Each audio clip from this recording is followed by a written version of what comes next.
안녕하세요. 공병호TV의 공병호입니다. 아주 무더운 날이 계속됩니다. 저는 점심을 먹다가 오늘 아침에 도착한 신문 기사를 이렇게 쭉 훑어보다가 몇 가지 눈에 띄는 게 있기 때문에 여러분의 말씀을 좀 드리려고 합니다. 여러분 이 기사 한번 보시죠. 고용부가 청년들에게 면접비를 30만 원씩 20만 원이죠. 2, 30만 원씩 지원하겠다. 이런 참 좋은 나라입니다. 면접비도 이렇게 나라에서 척척 지불하니까 나중에는 공책 사는 돈이라든 책 사는 돈도 다 지불하는 그런 나라가 되지 않겠냐는 생각을 하게 됩니다. 돈이 있으면 그냥 도와주면 좋죠. 그런데 또 하나를 보니까 이번에 이제 정부가 나서가지고 서울시에 대항을 해서 정부가 청년 구직자들에게 60만 원씩 지원하겠다. 이렇게 또 이런 조치를 또 발표를 했습니다. 나무랄 필요가 전혀 없는 거죠. 서울시가 하는 것을 청년들에게 60만 원씩 90만 원씩 어쨌든 주는 겁니다. 세금은 누가 내든지 간에 관계없이 어쨌든 참 좋은 나라입니다. 그럼 또 하나 보시죠. 이제 시험관 아기를 낳는데 한 300만 원 정도가 소요가 되는 모양인데 그 가운데 현재 의료보험으로 190만 원 정도가 지원이 되는 모양입니다. 그런데 그것도 전액 왜 지불하지 않느냐, 나라가 전혀 전액 지불하지 않느냐, 이런 문제를 다룬 기사가 나왔습니다. 물론 제가 이렇게 도움을 받는 계층이 확실하기 때문에 꼬집어서 이야기하는 것이 인기를 끄는 것은 아닙니다만은 기사를 쭉 이렇게 우연히 몇 개 신문에서 보다가 세 가지 기사가 면접비를 20만 원 주겠다. 우리는 청년수당으로 60만 원을 주겠다. 아이를 낳는 그런 시험관 아이 시술비가 300만 원인데 190만 원을 이분을 지불한다는 이야기는 3분의 1을 정부가 지불하는 거죠. 그런데 3분의 1까지 마저 정부가 지원을 해달라. 그런 기사를 보면서 언제부터 우리 사회가 이렇게 흘러가게 됐을까, 그런 생각을 하게 됩니다. 그리고 아마도 일단 브레이크가 작동하지 않기 때문에 앞으로 상당 기간 동안 이런 크고 작은 새로운 재정 수요는 계속 발생할 수밖에 없을 것으로 봅니다. 언제까지 발생하느냐?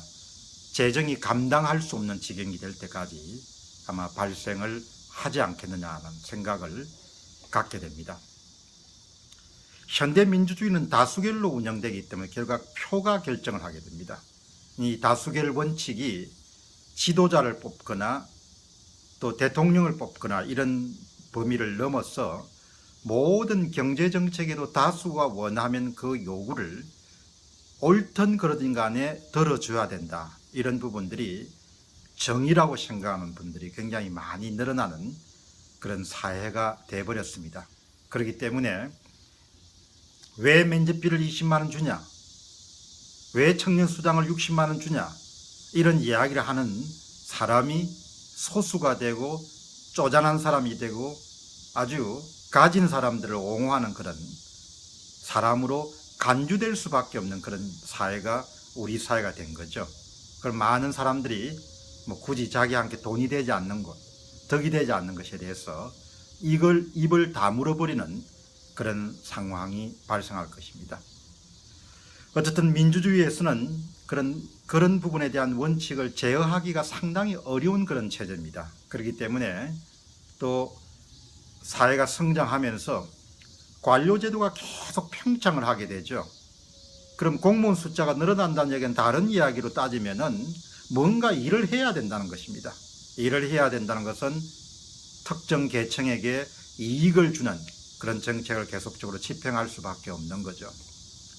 어제 보도에 박원순 시장이 12월까지 서울시의 비정규직 7천여 명 정도를 정규 공무원으로 바꾸겠다, 그런 보도를 봤습니다. 본인은 떠나면 그만이죠. 그리고 그 기능 가운데 상당히 많은 기능은 아마 민간에 운용을 맡길 수가 있을 것입니다. 그러나 재임 중에 7,000명이건 10,000명이건 간에 공무원 숫자를 늘리고 나가는 거죠.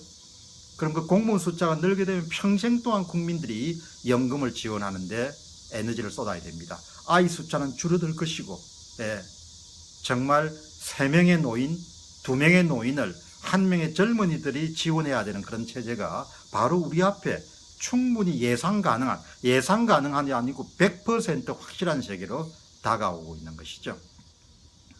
그렇기 때문에 정말 우리 사회가 이런 식으로 가게 되면은 저는 재정이 감당할 수 없는 지경은 언제냐, 그것은 아마 경제위기 형태로 저는 나타날 것으로 봅니다.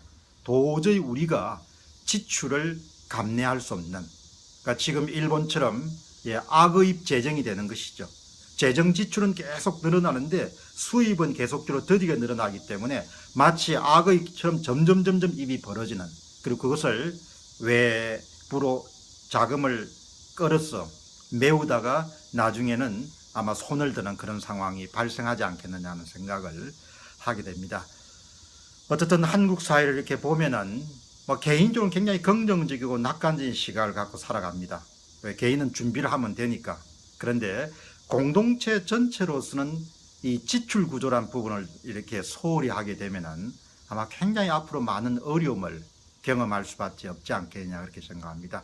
비용 하나하나를 줄이는 것도 굉장히 중요하지만 훨씬 더 근원적이고 근본적인 문제는 한국의 전체 관이 차지하는 비중이나 영향력이나 그 다음에 공직자의 숫자를 이렇게 줄여나가는 그런 노력을 하지 않으면은 아마 이런 지출이 팽창하는 그런 문제를 극복하기는 대단히 어려울 것이다, 그런 판단을 저는 하고 있습니다. 어떻든 요즘에 저는 평전 작업을 하면서 60년대, 70년대 정책들을 꼼꼼하게 볼 수 있는 그런 기회가 됐습니다.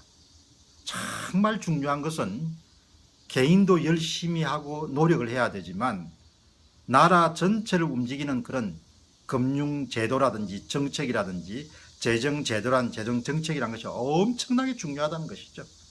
그럼 마치 도로나 항만과 마찬가지로 표는 안 나지만 한 사회를 부강하고 번영되게 만드는데 엄청나게 중요한 역할을 한다는 사실입니다.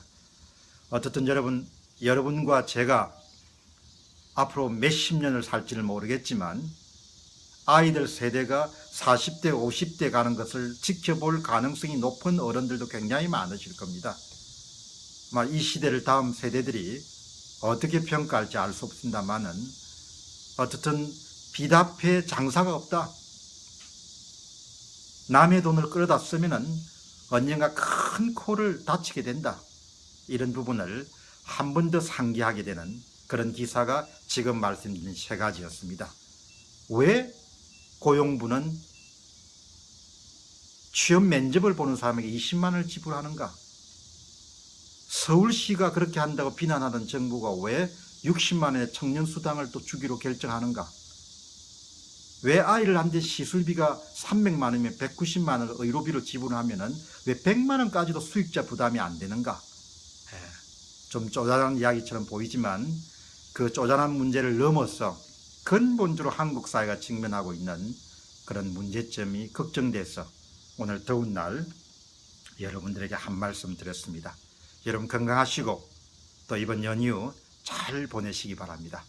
공병호TV의 공병호였습니다. 감사합니다.